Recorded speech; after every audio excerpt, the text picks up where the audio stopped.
palavra do Senhor nos diz no Evangelho de Lucas, capítulo de número 4, verso de número 14. Jesus voltou para a Galileia no poder do Espírito. Por toda aquela região se espalhou sua fama. Ensinava nas sinagogas e todos o elogiavam. Foi Jesus a Nazaré, onde havia sido criado. No dia de sábado entrou na sinagoga como era o seu costume. E levantou-se para ler. E foi entregue o livro do profeta Isaías. Abriu e encontrou o lugar onde estava escrito: O Espírito do Senhor está sobre mim, porque me ungiu para pregar boas novas aos pobres. Ele me enviou para proclamar liberdade aos presos e recuperação da vista aos cegos, para pôr em liberdade os oprimidos e proclamar o ano da graça do nosso Deus. Ele fechou o livro e devolveu ao assistente e assentou-se. Na sinagoga todos tinham os olhos fixos nele. E ele começou a dizer-lhes: Hoje se cumpriu a escritura que vocês acabaram de ouvir. Todos falaram bem dele e estavam admirados com as palavras de graça que saía de seus lábios. Mas perguntavam: Não é este o filho de José? Jesus lhes disse: É claro que vocês me citarão este provérbio: Médico, cura-te mesmo. Faz aqui em tua terra o que ouvimos que fizestes em Cafarnaum. Continuou ele: Digo-lhes a verdade, nenhum profeta é aceito em sua terra. Asseguro-lhes que havia muitas viúvas em Israel no tempo de Elias, quando o céu foi fechado por 3 anos e meio, houve grande fome em toda a terra. Contudo, Elias não foi enviado a nenhuma delas, senão a viúva de Serepta, na região de Sidom. Também havia muitos leprosos em Israel no tempo de Eliseu, o profeta. Todavia, nenhum deles foi purificado, somente Naamã, o sírio. Todos os que estavam na sinagoga ficaram furiosos quando ouviram isso. Levantaram-se e expulsando-o da cidade, o levaram até o topo da colina sobre o qual fora construída a cidade, a fim de atirá-lo precipício abaixo. Mas Jesus passou entre eles e se retirou. A palavra do Senhor, ela é muito clara e ela nos ensina alguns princípios que nós precisamos atentar-nos para que nós não venhamos a cometer alguns erros que os judeus na época de Jesus cometeram. Jesus fez um trabalho extraordinário na Galileia. Jesus curou leprosos, Jesus curou muitos doentes, Jesus fez milagres extraordinários. Quando Jesus volta a Nazaré, que era a sua cidade natal, como era de costume, Jesus foi à sinagoga. Era costume Jesus ir todos os sábados à sinagoga. Hoje, nós estamos ouvindo um movimento chamado Fora da Igreja.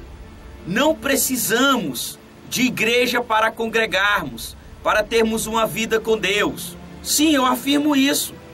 Você não precisa de uma igreja para você firmar a sua fé. Você não precisa de uma igreja para você encontrar o Senhor. Você encontra o Senhor na sua casa. Você encontra o Senhor no dia a dia. Mas a Bíblia nos ensina lá no livro de Hebreus que nós não devemos deixar de congregar, como era costume de alguns naquela época. Jesus, ele ia à sinagoga todos os sábados. Ele fazia a obra do Pai. Ele andava à beira-mar. Ele andava junto com os samaritanos, com os publicanos, pessoas que eram consideradas indignas da presença de um judeu. E Jesus ia ao encontro desse povo, mas ele ia à sinagoga. Ele sabia que o local de reunião em nome do Senhor era importante e continua sendo importante. Embora muitas igrejas tenham se tornado covis de salteadores, de ladrões, pessoas que estão ali para extorquir a fé alheia, para defraudar a vida do irmão e do próximo. Mas o lugar de reunião, o lugar sagrado que Deus instituiu, continua sendo uma fonte de alimento espiritual. Procurar um local, uma igreja sincera, com homens que ensinam verdadeiramente a palavra de Deus, que está disposto a abrir mão dos seus deleites para te abençoar espiritualmente, te ensinar a palavra, o caminho da verdade. Não sofisma, não meia-verdade, não o evangelho interesseiro, mas o evangelho puro, o evangelho autêntico, o evangelho que muda os nossos corações. Nós precisamos de um local para congregarmos, para aprendermos mais sobre o Senhor. Ali nesses locais, nós ouvimos testemunhos que irão edificar a nossa vida. Nesses locais, Deus fala de uma forma ímpar aos nossos corações. Sim, Deus fala contigo também na sua casa. Não deixe de orar na sua casa. Não pelo fato de você ir à igreja 1 ou 2 vezes na semana, não tira a responsabilidade do seu culto individual, do seu culto doméstico, do culto com a família. Mas precisamos levar os nossos filhos à igreja, ter referência quando chegarmos na casa do Senhor. Jesus, como era de costume, ele foi à sinagoga. E nesse dia deram-lhe uma oportunidade. Entregaram-lhe o livro do profeta Isaías. E quando o assistente da sinagoga entregou o pergaminho, Jesus abriu na passagem que estava escrita do profeta Isaías: o Espírito do Senhor está sobre mim, porque ele me ungiu para pregar boas novas aos pobres. Ele me enviou para proclamar liberdade aos presos, para libertar os oprimidos e proclamar o ano da graça do nosso Deus. Quando Jesus termina de ler esse trecho das profecias de Isaías, todas as pessoas ficaram com os olhos fixos em Jesus, pois sabia que Jesus pregava com autoridade e não como os escribas. Jesus ensinava a palavra da verdade. Jesus trouxe uma nova forma de explanação dos planos de Deus. E as pessoas estavam admiradas com todo o ensino de Jesus. Olha, Jesus veio da Galileia, já com uma grande fama, que era um homem de Deus, era um profeta, ele curava, ele restaurava a vista dos cegos. As pessoas estavam com os olhos fixos em Jesus, esperando um sinal, esperando algo extraordinário acontecer. Mas naquele dia, Jesus, ele decepciona muitas pessoas ali na sinagoga, porque muitos estavam esperando palavras de conforto aos seus corações, palavras que iriam de acordo com seus interesses próprios. Jesus então diz: olha, hoje se cumpriu esta profecia. O que Isaías estava falando, inspirado pelo Espírito Santo, ele estava falando de mim. Eu sou essa pessoa. Eu sou a concretização dessa profecia. O Espírito do Senhor está sobre mim. Ele me ungiu para pregar boas novas aos pobres. Ele já cita um grupo de pessoas que era discriminado dentro da sinagoga. Os pobres. Ele disse: eu vim para pregar boas novas, boas notícias, o evangelho do reino aos pobres discriminados dentro da sinagoga, dentro do contexto judaico. Eu sou essa profecia. O Espírito está sobre mim. É sobre mim que Ele está. E as pessoas ficaram admiradas com essas palavras.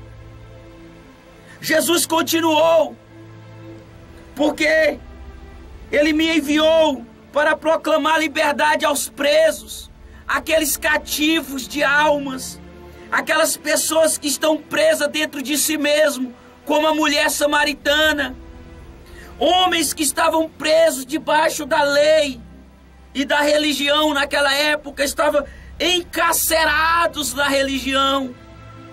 A lei tornou-se um jugo para muitos. E Jesus então disse: eu vim para colocar vocês em liberdade, ó fariseus, escribas, vocês aqui que estão nas sinagogas, que são mestres da lei.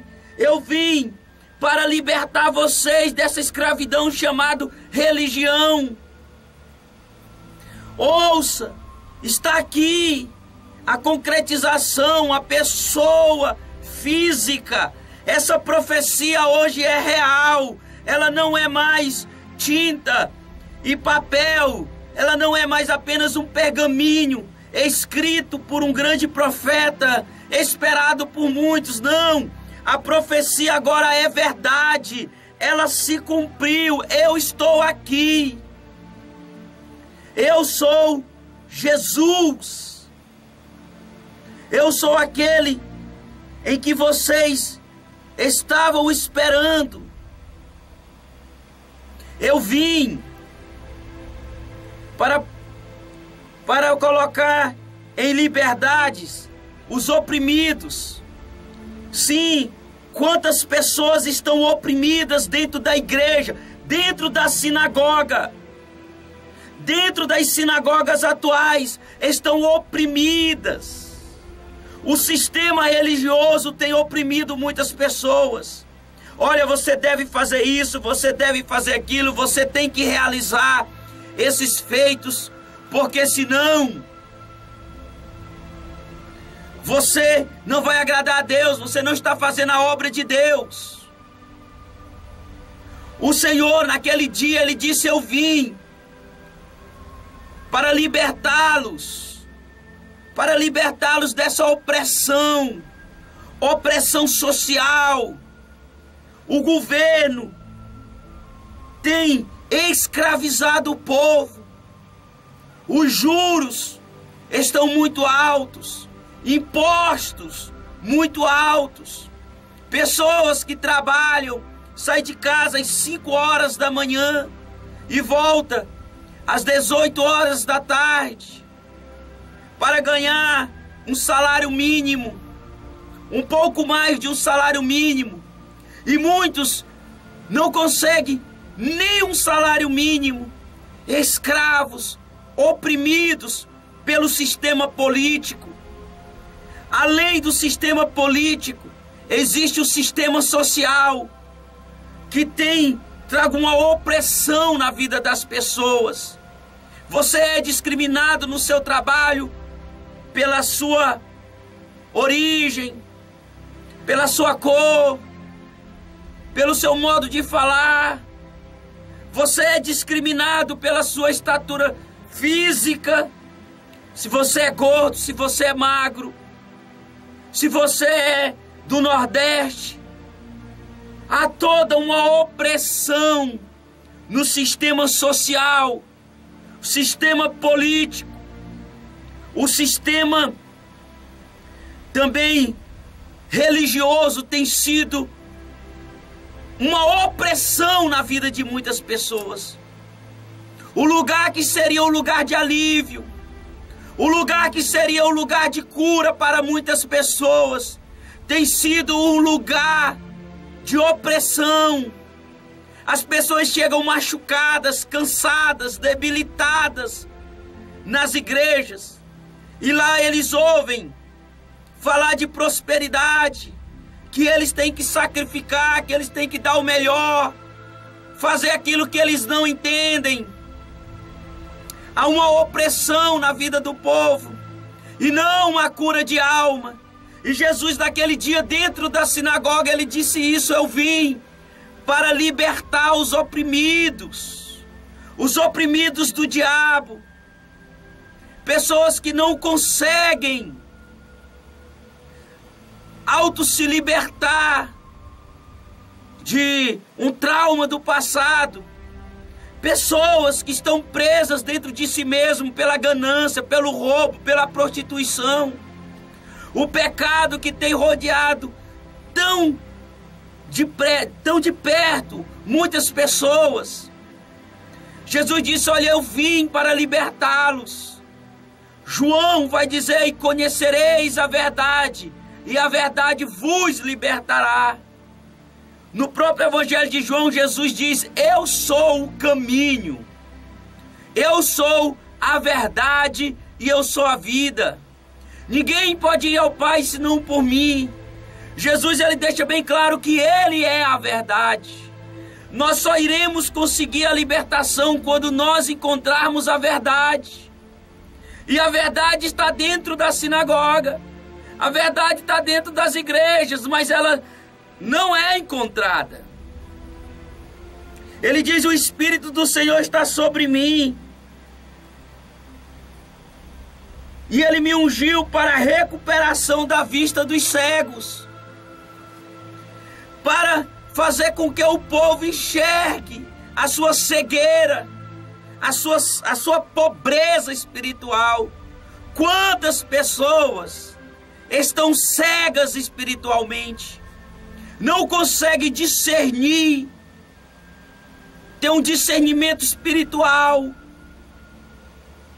Oh, meus queridos, vamos nos atentar para a nossa cegueira. Nós estamos tateando no escuro, não conseguimos enxergar um palmo à frente do nosso nariz. A cegueira espiritual tem entrado dentro das igrejas, dentro da sinagoga, e tem cegado muitos, principalmente líderes religiosos. A palavra já não vem de confronto à nossa vida de pecado. A palavra já não nos confronta mais em relação ao nosso viver diário, como Jesus falou à samaritana junto ao poço, como Jesus confrontou o jovem rico a respeito da salvação. Mas nós estamos acostumados a buscar os nossos próprios interesses, cegos. Estamos cegos, olhando apenas para dentro do nosso eu, olhando para o nosso umbigo. É o nosso interesse, é a nossa vida, o próximo. Não estou nem aí com o próximo. Se eu estiver bem, amém. Se o milagre acontecer para mim, amém. O outro, estou nem aí para ninguém mais.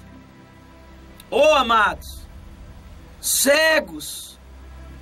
E Jesus deixou bem claro: o Espírito me ungiu para libertar os cegos.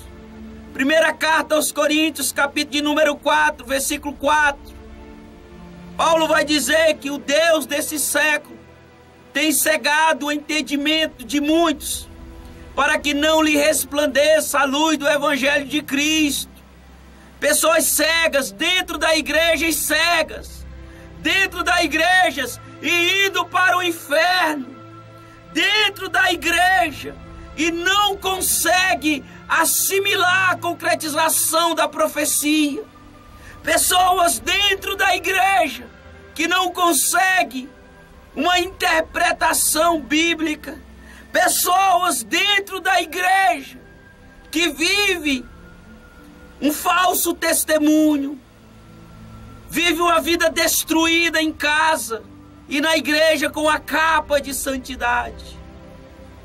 E Jesus naquele dia, naquele sábado, ele entra na sinagoga. Não aconteceu milagres. Uma vez na sinagoga ele curou um homem da mão mirrada. Uma vez na sinagoga ele curou uma mulher que havia 18 anos estava aprisionada de um espírito de enfermidade. Mas nesse dia Jesus não cura ninguém. Jesus apenas lê a profecia de Isaías e diz: eu sou a concretização desta profecia. Está aqui a profecia viva, eu sou a profecia. Meus queridos, quantos de nós estamos ali dentro da igreja buscando algo de extraordinário acontecer? A hora da revelação, a hora do milagre, a hora do reteté, e não nos atentamos para a verdadeira profecia bíblica, que é a sua palavra, a palavra revelada de Jesus Cristo, que muda corações dos homens. Não! Estamos mais vivendo o nosso mundinho do que as verdades bíblicas. E nós expulsamos Jesus da nossa vida quando nós não aceitamos a sua palavra. No decorrer da narrativa, vai nos ensinar que Jesus ele continua e ele diz: ele me ungiu para proclamar o ano da graça do nosso Senhor. O ano em que o Senhor derramou de graça a salvação na vida de vocês. Agora já não é pelos seus méritos. Agora, quando nós anunciamos a salvação em Cristo nas igrejas, o povo não gosta da mensagem. O povo começa a pedir sinais, queremos maravilhas, queremos a oração forte. Queremos ver aqui algum milagre de Jesus nas nossas vidas. Oh, meus queridos, oh, amados, atentam para a verdade do Evangelho. A única promessa, 1 João capítulo 2. A promessa que Ele nos fez, a vida eterna.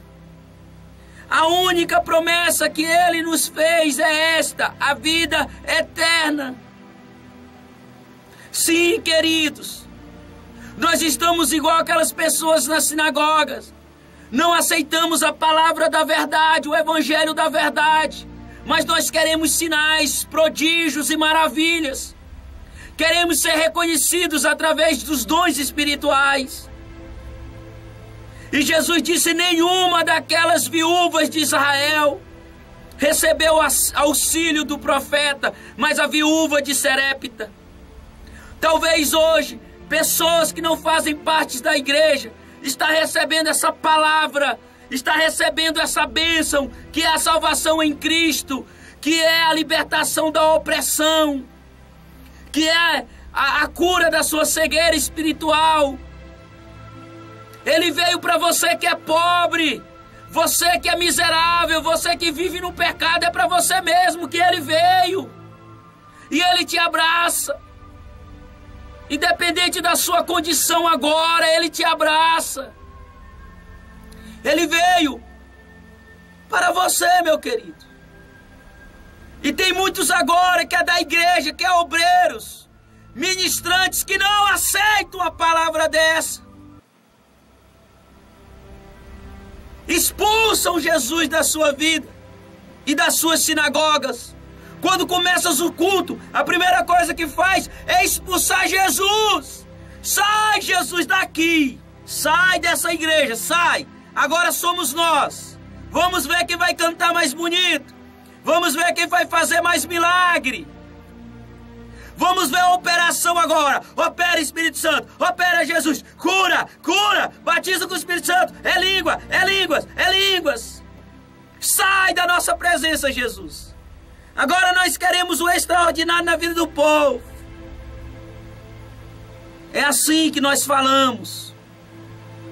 Ele disse, olha, no tempo havia muitos leprosos em Israel. No tempo do rei da Síria, do tempo do profeta Eliseu. Mas nenhum leproso em Israel recebeu a bênção, senão Naamã, o sírio, comandante do exército que era inimigo de Israel. Esse homem recebeu a bênção de Deus. Alguém que estava fora.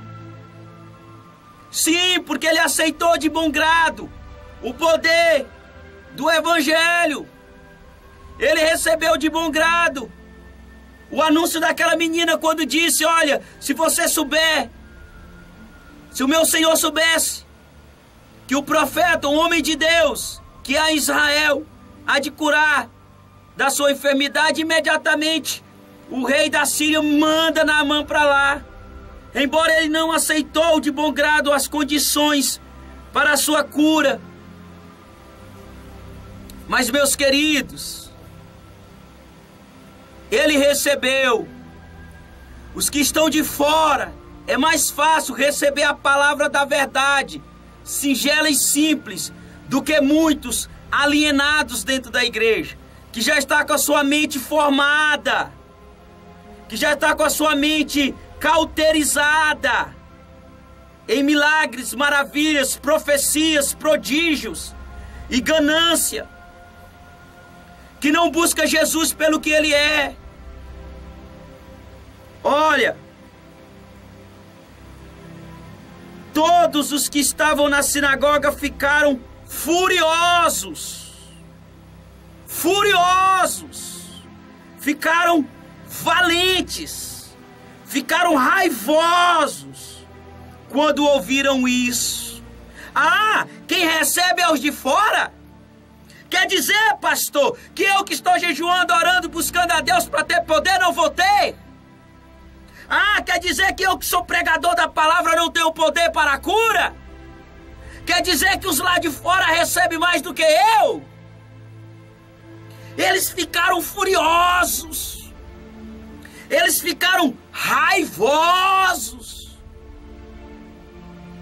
Eles não aceitaram a palavra da libertação. E eles se levantaram e expulsaram da cidade. Primeiro expulsaram da sinagoga, depois expulsaram da cidade e levaram até o topo da colina sobre o qual fora construído a cidade, a fim de atirar o precipício abaixo. Precipício abaixo. Quando eles ouviram esses confrontos, ficaram raivosos. Quando eles ouviram a verdade, eles ficaram endemoniados. Nós não aceitamos, Jesus, essa palavra de confronto. Talvez você está planejando aí a igreja. Talvez você está passando um problema muito difícil na sua casa. Seu casamento não está bom. Então você diz assim, eu vou buscar a Deus, eu preciso de Deus. Mas não, você não fala isso porque você precisa. Você pensa assim, se eu for, o casamento vai ficar bom. Talvez a sua empresa não está indo muito bem. As vendas não estão boas, lógico. O mercado não está bom. Isso é uma realidade. Aí você pensa assim, eu vou lá na igreja. Talvez eu receba uma bênção lá e as vendas voltam normalmente, ao normal. Talvez você está enfermo. E nessa manhã, e nesse dia de hoje, você deve estar falando assim, olha, eu vou numa igreja, domingo, receber uma cura, uma unção.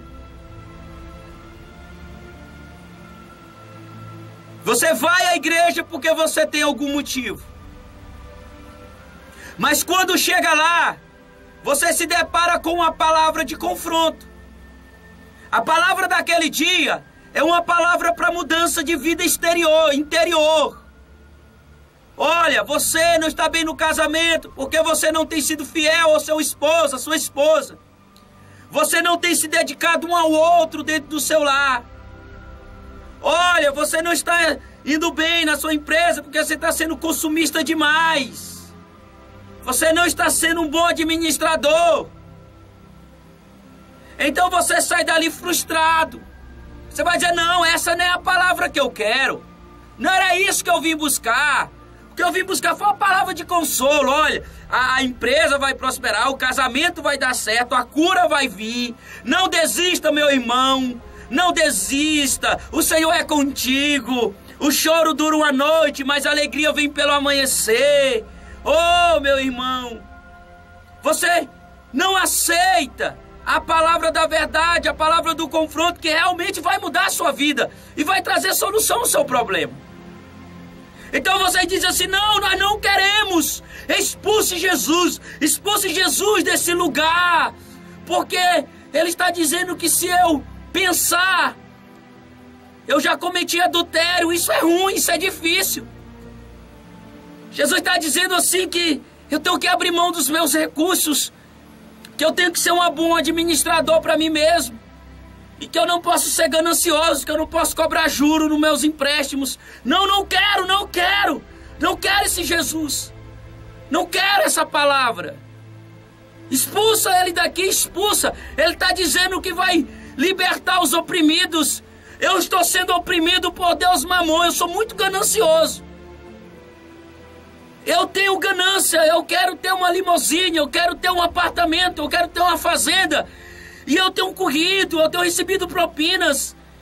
E ele está dizendo que vai me libertar dessa opressão, eu não quero. Expulse Jesus, expulse ele da sinagoga, senão eu não volto mais. E assim está acontecendo nas nossas vidas. Expulsamos Jesus porque nós não queremos mudar de vida. O lugar da igreja é lugar de congregar. Você tem que congregar, meu irmão. Mas não é lugar de acumular e de ajuntar. É lugar de vida com Deus. É lugar de renúncia. É lugar de buscar verdadeiramente a presença do nosso Deus.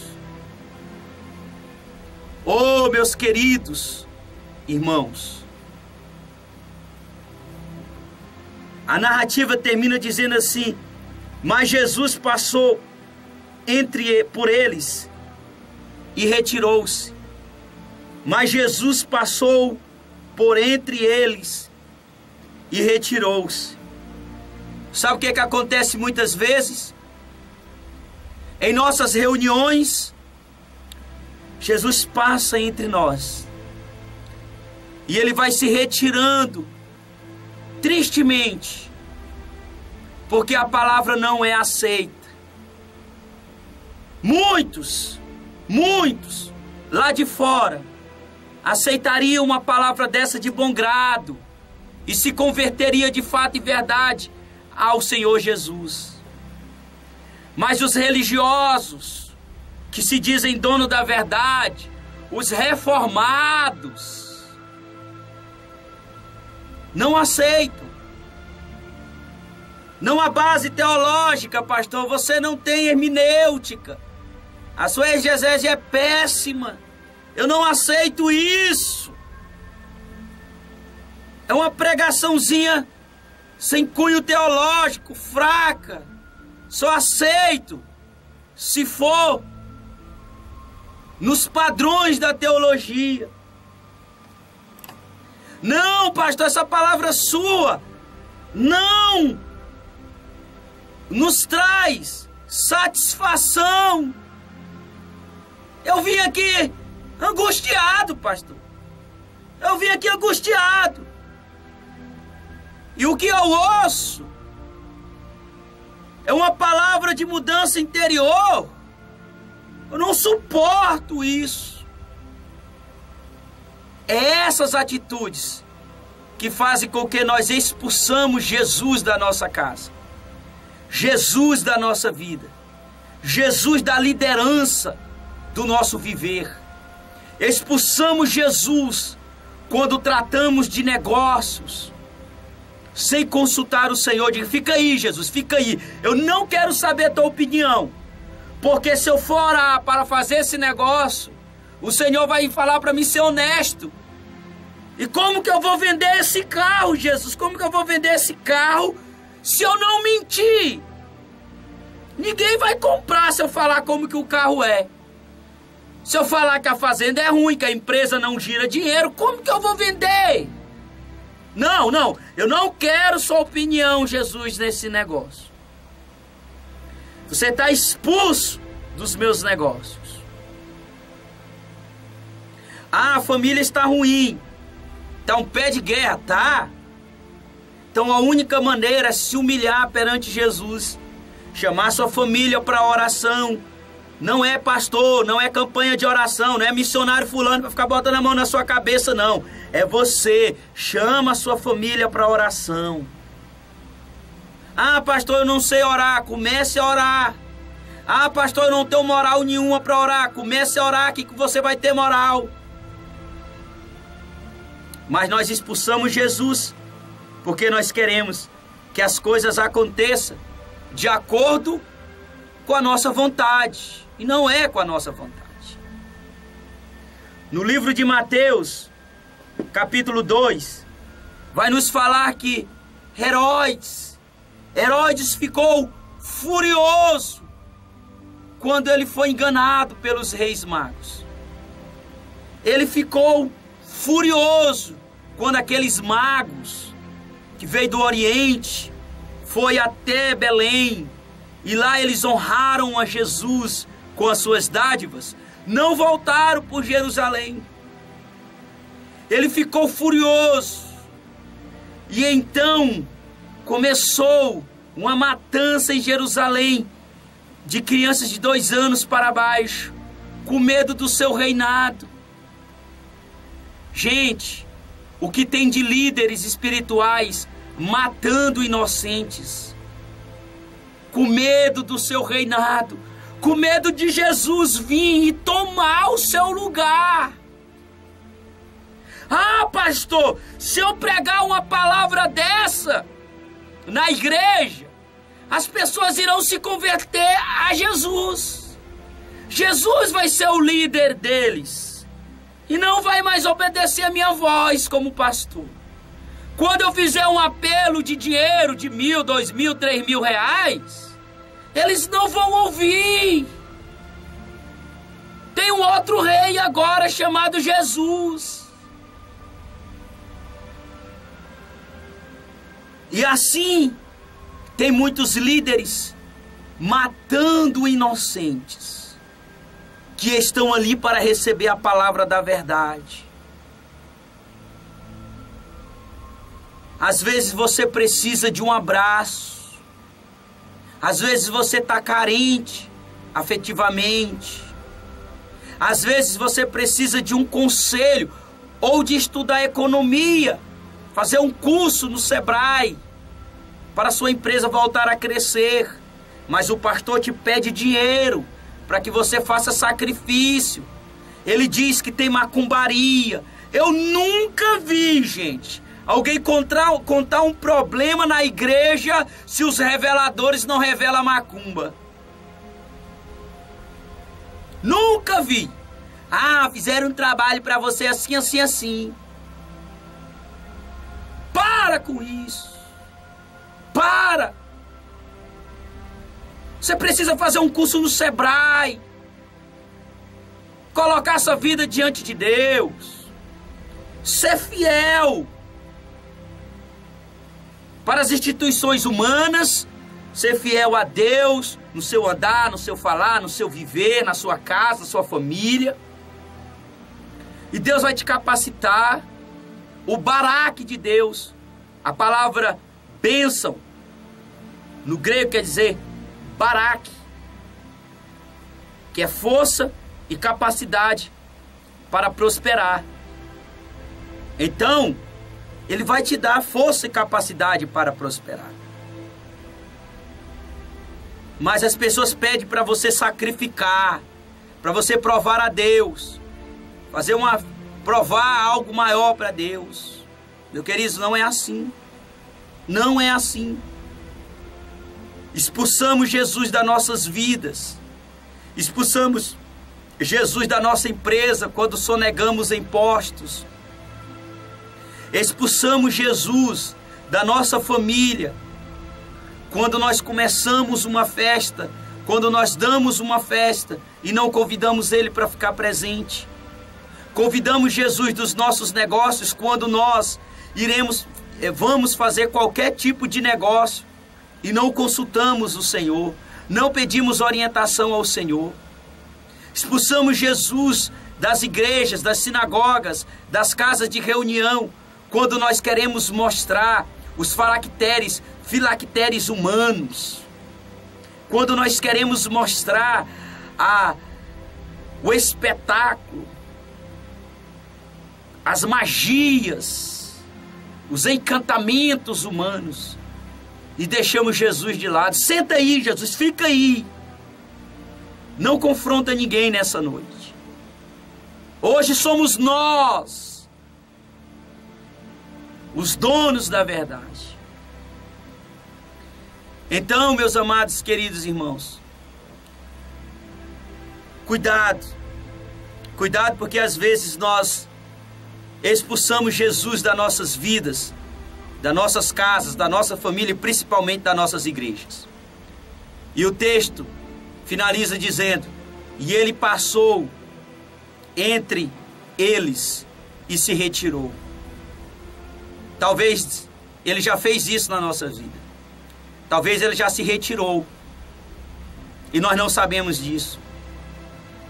Mas seja como a viúva de Serepta, seja como Naamã, aceite sim o evangelho da verdade, e Deus há de derramar o dom da salvação na sua vida, em nome de Jesus. Que Deus nos abençoe agora e para todos sempre. Amém.